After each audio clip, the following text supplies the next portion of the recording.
So shout out to my guy, the Black Conservative Perspective. This video that I'm using is his video.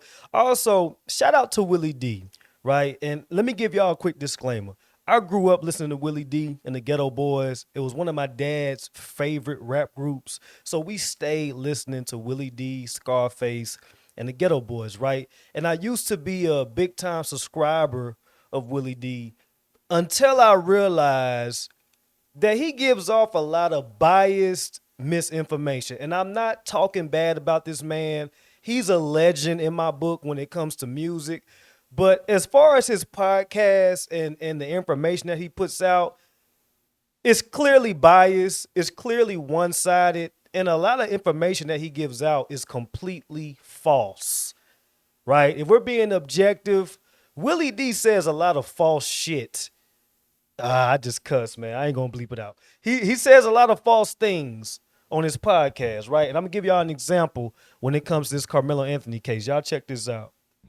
There was video played of the incident inside of the courtroom that showed Austin to be the aggressor, Austin confronting Carmelo, Austin pushing Carmelo, Austin then getting stuck by Carmelo. But it also showed Austin's brother, Hunter, being at the center of the fight. He also put hands on Carmelo. That's not true.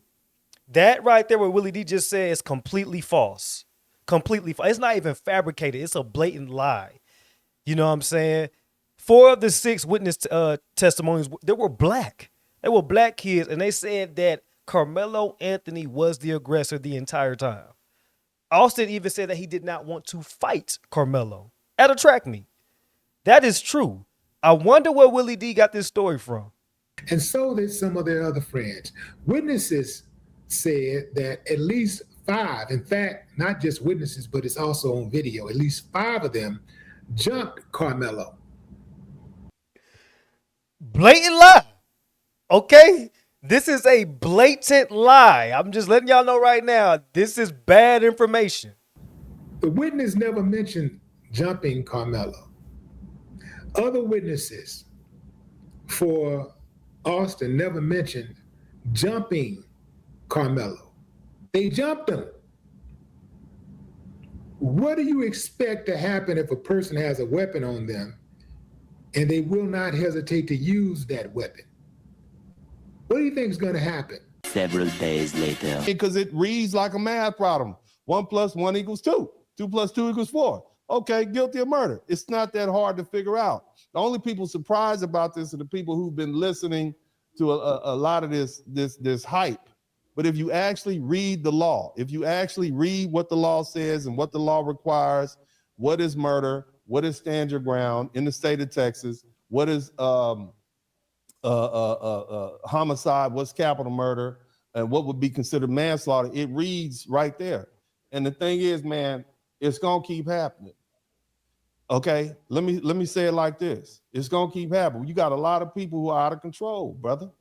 You see what I mean? You can't stab. I'm gonna keep going back to the fact that you can't stab somebody because they push you, just like you can't shoot somebody because they bump into you.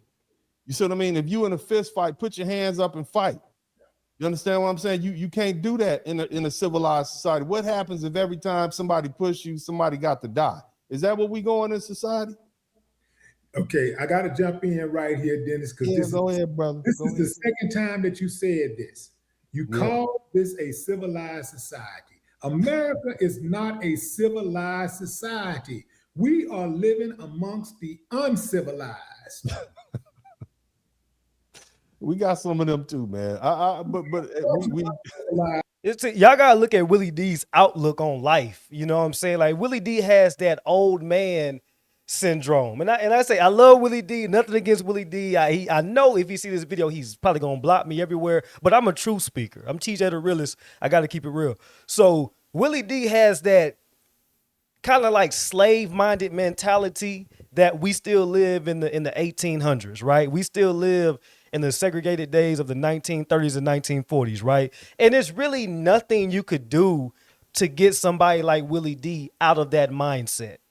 It's really nothing you could do, right? Because Willie D is in his 50s. You know what I mean? So at this point, he's gonna leave this world thinking that way and feeling that way. As mutts running around here. We got some uncivilized mutts in the Yeah, comments. yeah, man. But we still can't just be shooting, killing, and stabbing folk just because they push us. You got to at least let them do something.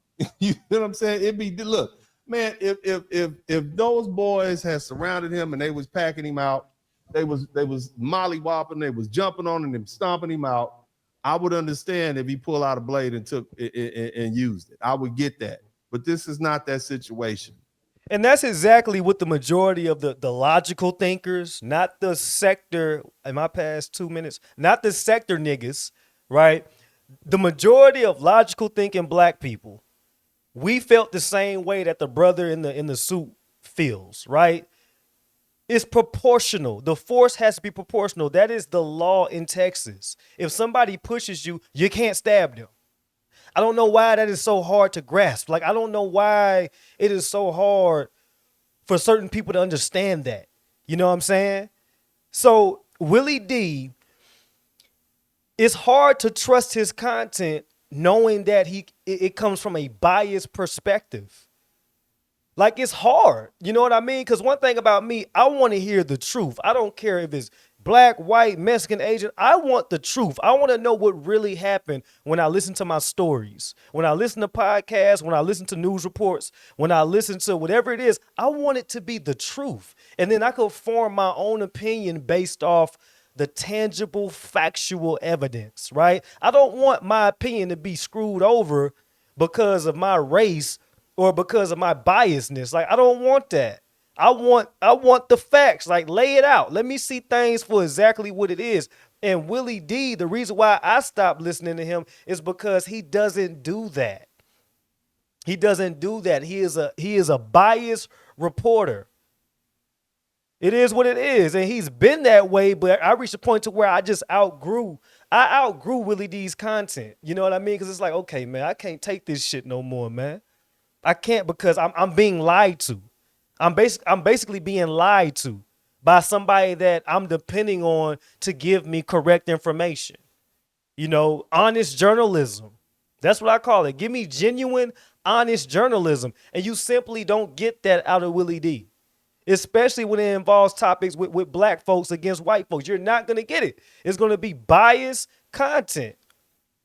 You know what I'm saying? So I have no hatred towards Willie D. Like I said, the man is a legend. I'm going to give him his flowers every time I speak of Willie D.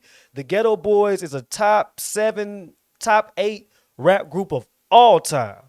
All time. And for me, it's top 5, in my opinion. Love the Ghetto Boys, love Scarface, love Willie D. But we're talking about podcasting now. We're not talking about rapper Willie D. We're talking about journalist Willie D.